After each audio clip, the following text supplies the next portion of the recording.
హలోనా ఏలే ఏం అయిపో సారు కొట్టినానంటే ఏ వాడి అమ్మని వాడు ఏంటికి నెత్తికి కొట్టినాడు. సెండు కట్టింది నెత్తిలో ఏమిటితో పెట్టావా కట్టెతో.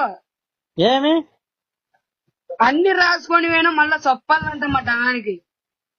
నువ్వు చొప్పాల వల్ల చదువుకొని రాస్తే చదువు వస్తుంది. అన్నీ పూగు చెప్పాలి.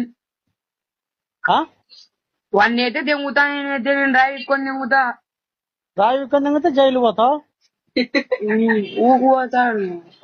వాని దగ్గర పోయి ఇప్పుడు చూపిస్తా. సెండు కట్టింది పోయి నువ్వు ఇప్పుడు వానికి చెప్పుకోలే పోయి అంట. కేసు పెడతానని చెప్పు. ఏమన్నా ఇంకా వాడు ఎన్ని మాటలు కొట్టినాడు అనుకోండి వాడు. ఏం పేరు అని పేరు ఎవరోడు గొల్లోడా? కేసు పెడతానంట మా ఆయన చెప్పు. కేసు కాదురా నీ ఎక్క వాడిని దెంగుదాం.